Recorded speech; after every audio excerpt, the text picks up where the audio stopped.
Киелі кітап бірегей. Оның мағынасы ол басқа кез келген кітаптан өзгеше дегенді білдіреді. Оған ұқсас немесе теңдесі жоқ.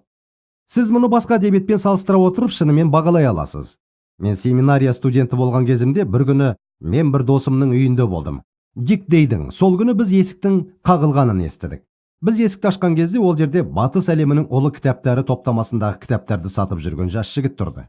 Біз оған кіруін ұсынып, ас үстелін босатып бердік, ал ол өзінің батыс әлемінің ұлы кітаптары түбіртек қағаздарын қойды. Ол бізге ұлы кітаптар топтамасы жайында түсіндіруге жарты сағатын кетірді, ал мен оған ең ұлы кітап жайында жарты сағат бойы түсіндірдім.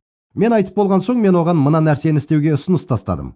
Оның алдында тұрған осы кітаптарды алып, 1500 жыл кезеңдік емес, алайда тек 10 жылдық кезеңде 40-тан астам авторлармен емес, бар болғаны 10 авторлармен жазылған.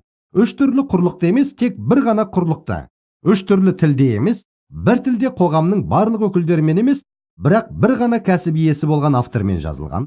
Бір ғана даулы сұраққа қатысты. Киелі кітап жүздеген даулы сұрақтарды қозғайтынын ескере отыра, мен бір ғана даулы сұраққа қатысты дедім. Және мен былай деп сұрадым, олардың арасында үйлесімдік бола ма?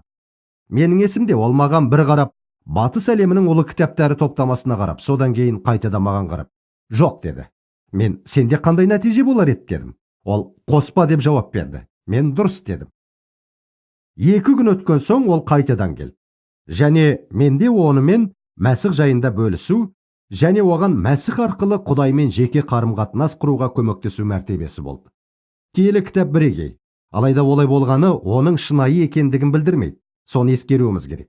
Оның шын мәнінде білдіретіні кез келген ақиқатты ізденген есті адам осындай құндылығы бар кітапқа назар аударатындығы.